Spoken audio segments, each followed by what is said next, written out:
बहुत से लोगों की ख्वाहिश है कि उन लोगों ने शेफ बनना है। शेफ बनेंगे कैसे? क्या इसके लिए आपको इंस्टीट्यूट जाना है या आप मार्केट के अंदर रह के एक प्रॉपर शेफ बन सकते हैं? आइए आज इस पे डिस्कस करते हैं। अस्सलामु अलैकुम वरहमतुल्लाहि ताला वबरकातुहू। दोस्तों, कैसे हैं आप? तमाम खैरियत से हैं? मेरी अल्लाह ताला से दुआ है कि आप तमाम बखैर व आफियत हों। आज हम डिस्कस करेंगे कि मार्केट के अंदर जितने भी शेफ हैं उनका क्या रोल है खाना बनाने के अंदर। आप देखते हैं कि एक वही चीज जो रेस्टोरेंट के अंदर बनती है और उसके साथ घर में बनती है, दोनों में किस कदर फर्क है।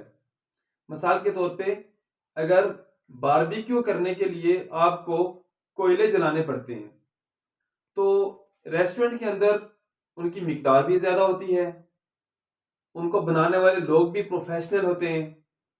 उसकी निस्बत बहुत अच्छे टेस्ट के अंदर मार्केट के अंदर, जैसे बाजार में लोकल ढाबे के अंदर, वहां पे ना तो कोयलों की वो मिकदार होती है, ना ही वहां पे उस तरह का एम्बियंस होता है। इसी तरह से अब आप देखते हैं कि जो घर में रोटी पकती है उसके अंदर और जो तंदूर पे रोटी पकती है, या प्रोफेशनल शेफ जब कोई पेड़े बनाता है या रोटी लगाता है, तो उसमें कितना फर्क है। दही बल्ले हैं या गोलगप्पे हैं, आप जब देखते हैं मार्केट के अंदर, लोकल मार्केट के अंदर, वहां पे भी वो लोग बहुत ज्यादा मेहनत करते हैं। और जब सजा के बिल्कुल गार्निश करके प्रेजेंटेशन अच्छी करके दिया जाता है तो उसमें कितना फर्क होता है।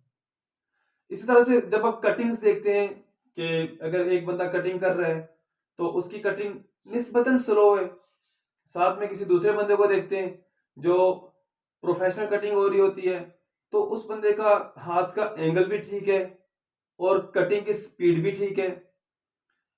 इन तमाम चीजों के ऊपर फर्क क्यों है? फर्क कर दो। तो ये दोनों के दरमियान जो फर्क है, घर के अंदर और फिर प्रोफेशनल शेफ के अंदर, अब ये तो है ही है, लेकिन प्रोफेशनल शेफ बनता कैसे है? प्रोफेशनल शेफ बनने के लिए आपको क्या इंस्टीट्यूट जाना पड़ेगा? अगर आप इंस्टीट्यूट जाते हैं तो वहां पे कितना ज्यादा आपको पे करना पड़ेगा, कितनी महंगी फीसिस हैं। आप फिर कहाँ पे इंटर्नशिप आपको मिलती है, फिर जाके आप शेफ बनेंगे प्रॉपर। लेकिन हर जगह पे आप इतनी फीस भी पे नहीं कर सकते हैं। तो करना क्या है? अगर आप मार्केट के अंदर किसी भी होटल के अंदर, रेस्टोरेंट के अंदर काम करते हैं, तो वहां पे जिस बंदे ने कोई इंस्टीट्यूट ज्वाइन नहीं किया तो क्या वो शेफ नहीं बनेगा? तो सोचने वाली बात यह है कि हमारे पाकिस्तान के अंदर हमारी गवर्नमेंट या हमारी जितनी भी वोकेशनल ट्रेनिंग इंस्टीट्यूट्स हैं, वो किस कदर लोगों को ट्रेन कर रहे हैं? बिल्कुल जी कर रहे हैं। मेरा इस पे दो राय नहीं है। लेकिन बात यह है कि जो लोग अफोर्ड नहीं कर सकते वो क्या करेंगे? वो कैसे शेफ बनेंगे? क्या वो शेफ नहीं बन सकते?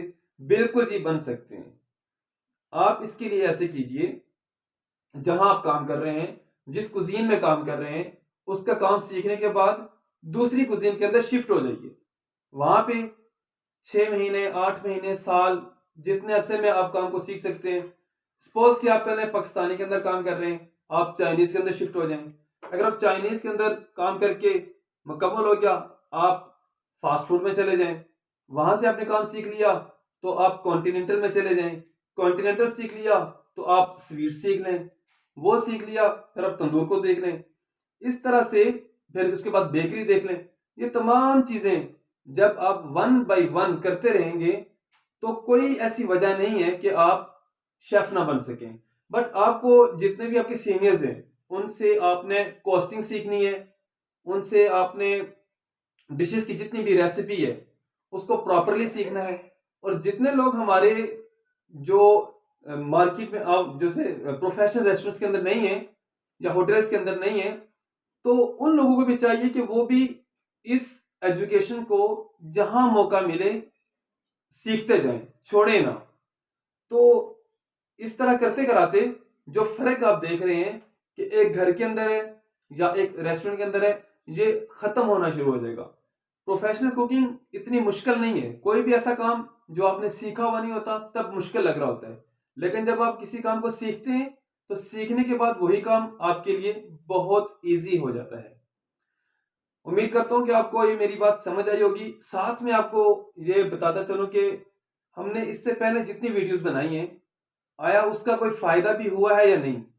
हमारी जो पहली वीडियो बनी थी उसमें हमने पूछा था कि हॉस्पिटैलिटी की डेफिनेशन क्या होती है। ये टोटली एक एजुकेशनल वीडियो थी। तो अब हम दोबारा उसको दोहरा लेते हैं कि what is the definition of hospitality. जिन लोगों को याद है वो तो अल्हम्दुलिल्लाह उनको याद है, जिनको नहीं याद तो काइंडली इसको याद रखें।